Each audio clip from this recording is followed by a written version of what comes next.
Ancient Egyptian craftsmen. Ancient Egypt is indebted to its craftsmen working day and night, with utmost talent, skill and hard work. They made Egypt what it is and what it is mostly known for in history. Although these unnamed artists worked for rigorous hours under orders of a king or a noble, they really possessed an unimaginable amount of talent and expertise. In the social hierarchy they were categorized between the merchants and the farmers, and they were hardly paid any attention to by the higher ranks. The maximum a king or noble would do was throw a banquet for the highest artist, while many others toiled under the harsh Egyptian sun day and night, sometimes without food for days. Among the artisans themselves too there was a hierarchy, the head being the royal supervisor. There is evidence of a certain Paranfor who worked under Akhenaten.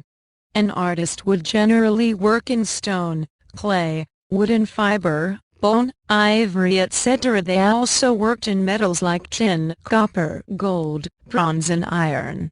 The clientele of these artists were the royal households, the nobility and the ever-growing bourgeoisie who could afford their services and products at varying degrees. Crafts were generally learned from the previous generations and it was more or less a family business. During Greco-Roman times, traders acted as masters and hired apprentices too. Some famous craftsmen's names still survive. One hears of Imhotep, who worked during Zoser's reign, and of Senet, who worked under Queen Hatshepsut, Amenhotep, the chief architect of Amenhotep III, and Enenni, who designed the Great Darel Bari.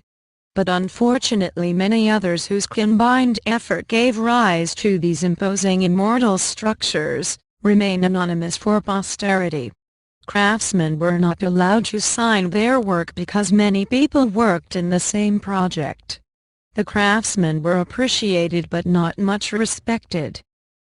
More than extolling their talent, the higher class extolled their own sympathetic and generous nature in displaying that they took grand care of the artists working under him.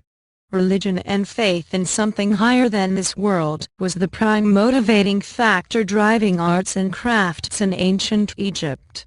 Unfortunately, as is the case with all ancient art, religion also put constraints in art form and thus, for centuries, Egypt's art didn't experiment or develop but rather remain constant.